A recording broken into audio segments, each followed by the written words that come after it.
Have you ever gotten that feeling that there's something else going on? A hidden power, maybe, pulling the strings behind major world events? Well, today, we're diving into a really controversial theory that claims just that. It's called the deep state, and we're going to explore why some people are saying it's shaking up India's own neighborhood. So it all starts with this sudden, pretty unsettling political turmoil that's been popping up in neighboring Bangladesh and Nepal. Now, these events, they're not happening in a vacuum, and they've sparked a really serious question. Is there a hidden hand, some kind of external power, that's actively messing with the politics of the entire region? And look, this isn't just some fringe speculation. The concern went mainstream, and in a big way, when India's own former vice president, Jagdeep Dhenkar, made this incredibly stark warning right there in Parliament. He pointed his finger at the growing influence of a so-called deep state, not just abroad, but inside India itself. I mean, that is a wild claim coming from such a high-ranking official. Okay, so what in the world is this deep state he's talking about? Before we can really get what's happening in South Asia, we have to unpack the theory itself. What's the core idea here? The basic idea is this. It's a shadowy network of intelligence officials, powerful bureaucrats, the people who aren't elected. And proponents of this theory claim this network is so powerful it can go toe-to-toe with a sitting U.S. president, secretly stirring up political chaos all over the world to serve its own hidden agenda.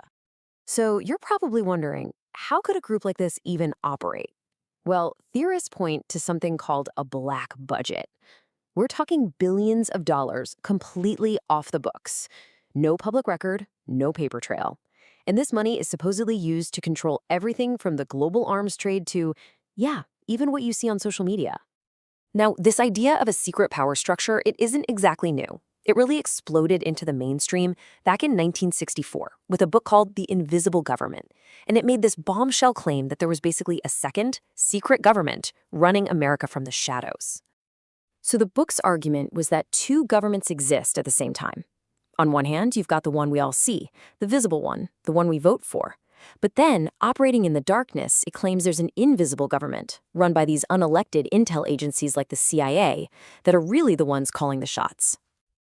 But okay, where did this whole idea of a secret government overthrowing other countries even come from?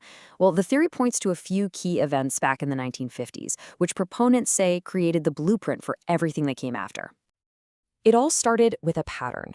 Within just one decade, you had three major covert ops launched by U.S. and British intelligence, all with the same goal, regime change.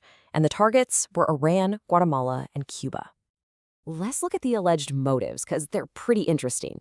In Iran, the story goes it was all about protecting oil profits. The Prime Minister, Mossadegh, had nationalized the country's oil industry to keep the money in Iran.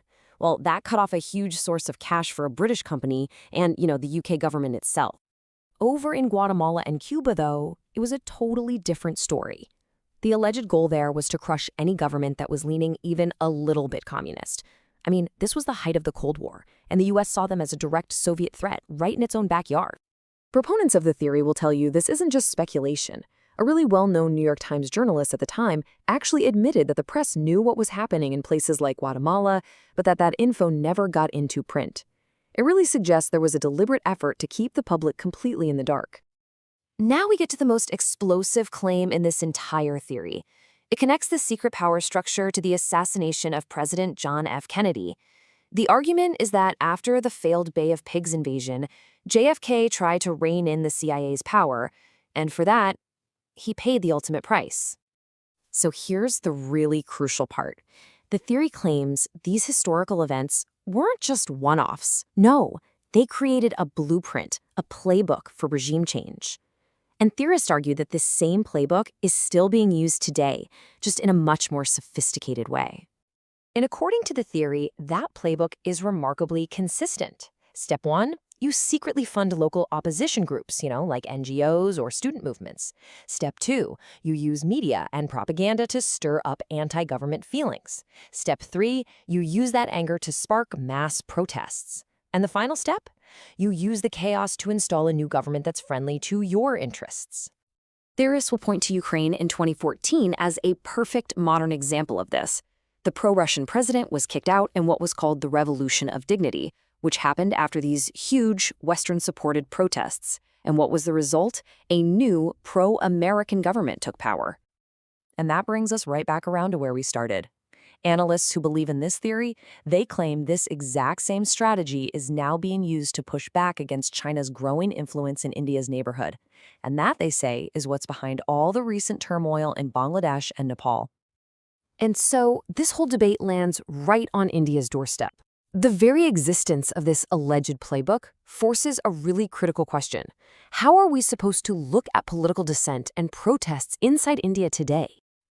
This whole thing really leads to two completely opposite conclusions. On one side, you've got the real threat argument, that foreign powers are actively using this playbook to manipulate protests and weaken India. But on the other side, you've got the convenient excuse argument, that maybe the government is just using the fear of a foreign conspiracy to shut down legitimate democratic protest. So the final question I'll leave you with is this. In a world that's so complex, with geopolitics and information flying everywhere, how do we ever tell the difference between a real grassroots people's movement and a plot that's been influenced from the outside? How can we ever know who is truly pulling the strings?